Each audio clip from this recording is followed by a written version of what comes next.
Hello' everyone M K mobile চেনেলটোৰে আকৌ এবাৰ সকলোকে স্বাগতম জনাইছোঁ। আজি মই নৱম শ্ৰেণীৰ ল'ৰা ছোৱালীবোৰৰ বাবে এটা বিশেষ গুৰুত্বপূৰ্ণ ভিডিঅ' লৈ আহিছোঁ।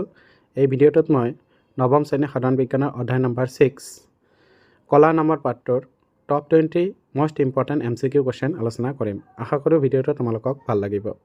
প্ৰথম কুৱেশ্যনটো হ'ল আমাৰ যে একে গঠন আৰু একে আকৃতি আৰু প্ৰকৃতি বিশিষ্ট কোষৰ সমষ্টিক বোলা হয় ডেছ।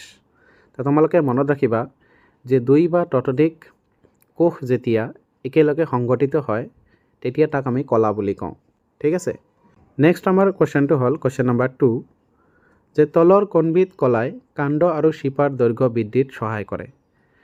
তো তোমালোকে মনত ৰাখিবা যে উদ্ভিদ এটাৰ শিপা আৰু কাণ্ডৰ দৈৰ্ঘ্য বৃদ্ধি কৰাত সহায় কৰা কলাবিধ হ'ল আমাৰ অগ্ৰস্থ ভাজক কলা। নেক্সট আমাৰ কুৱেশ্যনটো হ'ল কুৱেশ্যন নম্বৰ 3 যে প্ৰাণীৰ দেহক সুৰক্ষা দিয়াৰ বাবে বাহ্যিক আৱৰণখন হ'ল যে যিকোনো প্ৰাণী এটাৰ দেহক যেতিয়া সুৰক্ষা প্ৰদান কৰা হয় তাৰ বাহ্যিক যিখন আৱৰণ আছে সেইখনে তাক সুৰক্ষা প্ৰদান কৰে। এই বাহ্যিক আৱৰণখন আচ্ছাদক কলাৰে গঠিত।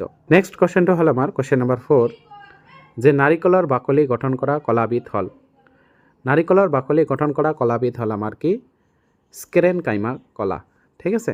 নেক্সট কুৱেশ্যনটো হ'ল আমাৰ কুৱেশ্যন নম্বৰ 5 যে তেজ বা ৰক্ত হ'ল এবিধ ডেছ। তো মনত ৰাখিবা তোমালোকে তেজ বা ৰক্ত কি আমাৰ এবিধ সংযোজক কলা। নেক্সট আমাৰ কুৱেশ্যনটো হ'ল কুৱেশ্যন নম্বৰ 6 যে এডাল অস্থিক আন এডাল অস্থিৰ লগত বান্ধি ৰখা সংযোজক কলাবিধক বোলা হয়। যে দুডাল অস্থিক যেতিয়া একেলগে সংযোজিত কৰা হয় কোনটো কলাই সংযোজিত কৰে। ঠিক আছে। সেই কলাটোৰ নাম হ'ল আমাৰ লিগামেণ্ট কলা। ঠিক আছে। বহুত ইম্পৰ্টেণ্ট কুৱেশ্যন হয় এইটো, তোমালোকে মনত ৰাখিবা, এক্সামত আহিব পাৰে। নেক্সট কুৱেশ্যনটো হ'ল আমাৰ কুৱেশ্যন নম্বৰ 7 যে তেজৰ অৰ্ধজলীয়া আধাৰ দ্ৰব্যক বোলা হয় ডেছ। তেজত যিটো অৰ্ধজলীয়া আধাৰ দ্ৰব্য থাকে সেইটোক আমি প্লাজমা বুলি কওঁ। নেক্সট আমাৰ কুৱেশ্যনটো হ'ল কুৱেশ্যন নম্বৰ 8 যে টেণ্ডনে তলত দিয়া কোনযোৰৰ মাজত সংযোগী কলা হিচাপে থাকে। তোমালোকে চিত্ৰত চোৱা, এইটো হ'ল আমাৰ হাড় আৰু এইটো হ'ল আমাৰ পেশী। হাড় আৰু পেশীক যিটো অংশই সংযোগ কৰে সেই অংশটোক কোৱা হয় টেণ্ডন। ঠিক আছে। তো সেইটোৱে কৈছে যে টেণ্ডনে তলত দিয়া কোনযোৰৰ মাজত সংযোগী কলা হিচাপে থাকে। সেইটো হ'ব আমাৰ পেশী আৰু হাড়। নেক্সট কুৱেশ্যনটো হ'ল আমাৰ কুৱেশ্যন নম্বৰ 9 যে মৰুজ উদ্ভিদৰ বহিত্বকখন ঢাকি ৰখা পদাৰ্থবিধ হ'ল। মৰুজ উদ্ভিদ মানে কোনবোৰ উদ্ভিদৰ কথা কৈছে? যিবোৰ উদ্ভিদ সাধাৰণতে শুকান জলবায়ুত বা মৰুভূমি জলবায়ুত উৎপন্ন হয় সেইবোৰক মৰুজ উদ্ভিদ বুলি কোৱা হয়। আৰু মৰুজ উদ্ভিদবোৰ সাধাৰণতে কি হয়? আমাৰ কাইঠীয়া হয়। আৰু এই কাইঠীয়া উদ্ভিদবোৰৰ বাহিৰ ফালে এখন বহিত্বক থাকে, আৱৰণ থাকে। এইখন কিউটিন নামৰ পদাৰ্থৰে গঠিত। নেক্সট কুৱেশ্যনটো হ'ল আমাৰ কুৱেশ্যন নম্বৰ 10 যে উদ্ভিদৰ কোনবিধ কলাৰ আটাইবিলাক কোষেই মৃত। উদ্ভিদৰ যিটো জাইলেম কলা আছে সেই জাইলেম কলাৰ যিমানবিলাক কোষ আছে সেই সকলোবিলাক কোষ মৃত অৱস্থাত থাকে। নেক্সট আমাৰ কুৱেশ্যনটো হ'ল কুৱেশ্যন নম্বৰ 11 যে চিলিয়াযুক্ত আৱৰণী কলা পোৱা যায়। চিলিয়াযুক্ত আৱৰণী কলা ক'ত পোৱা যায়? মানুহৰ শ্বাসনলীত পোৱা যায়। ঠিক আছে। নেক্সট কুৱেশ্যনটো হ'ল আমাৰ কুৱেশ্যন নম্বৰ 12 যে হৰিতকণা থকা পেৰেনকাইমিয়া কোষবিলাকক বোলা হয়। উদ্ভিদৰ পাতত থকা হৰিতকণাত যিটো পেৰেনকাইমিয়া কোষ থাকে সেই কোষটোক ক্লৰেনকাইমা বুলি কোৱা হয়। ঠিক আছে। অপশ্যন বি ইয়াত কাৰেক্ট হ'ব। নেক্সট কুৱেশ্যনটো হ'ল আমাৰ কুৱেশ্যন নম্বৰ 13 যে তলৰ কোনবিধ কলাই উদ্ভিদৰ পাতত প্ৰস্তুত হোৱা আহাৰ গছজোপাৰ বিভিন্ন অংশলৈ পৰিবাহিত কৰে।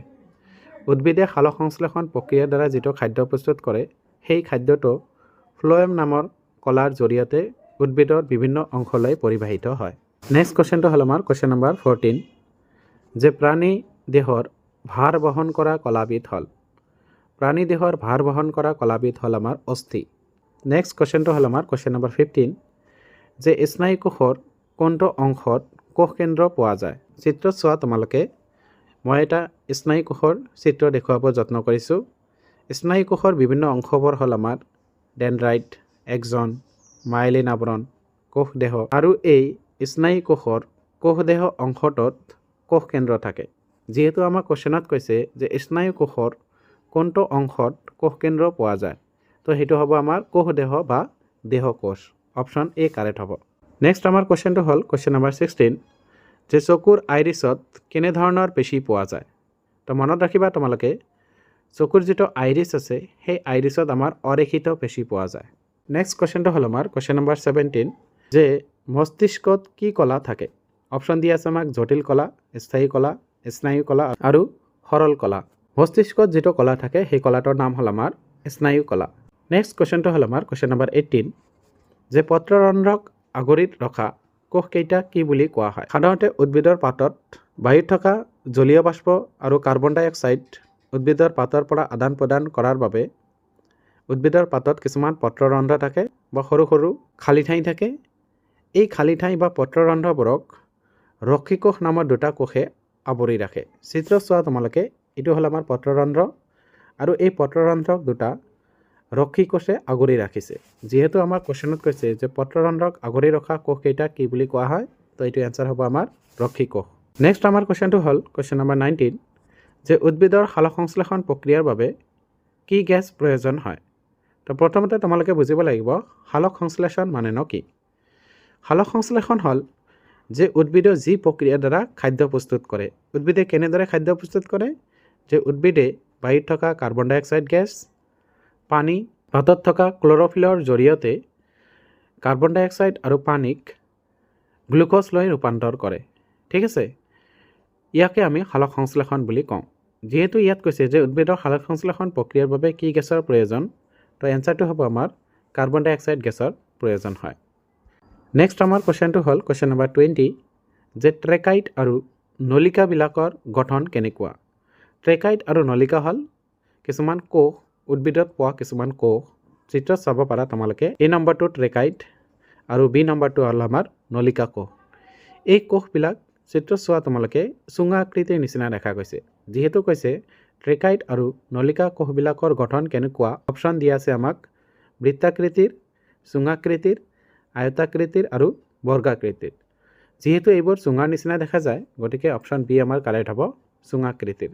যদি তোমালোকক ভিডিঅ'টো ভাল লাগে তেন্তে চেনেলটো নিশ্চয় ছাবস্ক্ৰাইব কৰিবা আৰু ভিডিঅ'টো তোমাৰ লগৰক শ্বেয়াৰ কৰিবা। থেংক ইউ সকলোকে।